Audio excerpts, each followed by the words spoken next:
La Fédération camerounaise de football dispose désormais d'un nouveau siège. Bâtie sur plus de 5000 m², l'infrastructure de 5 niveaux au cœur de Yaoundé est présentée comme le cadre idéal pour un travail professionnel. Il comprend notamment une salle de conférence de 230 m² pouvant accueillir plus de 150 personnes, plus de 60 bureaux individuels, plusieurs salles de réunion ainsi que des locaux de service. Les bâtiments équipés d'un système de climatisation centralisé en technologie VAD.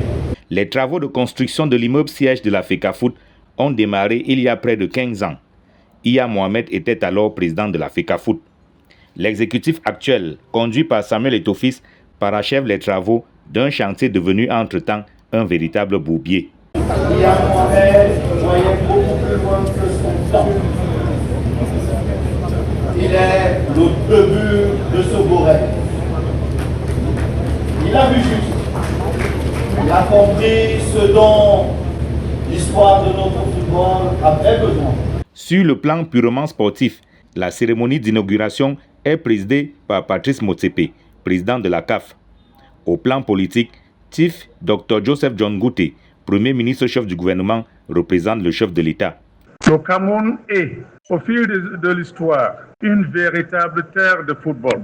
Il était donc légitime que notre fédération nationale se dote enfin d'un cadre de travail à la mesure de ce prestigieux palmarès et des ambitions qui sont désormais les nôtres.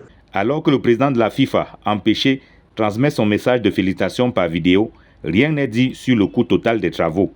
Mais dans une récente sortie sur la toile, un ancien responsable de la FECAFOOT rapportait qu'au départ, le coût total jusqu'à la livraison du chantier était évalué à 1,5 milliard de francs CFA.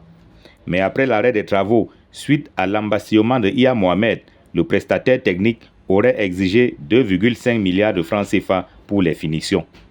Combien l'exécutif actuel a-t-il finalement dépensé? Gros point d'interrogation.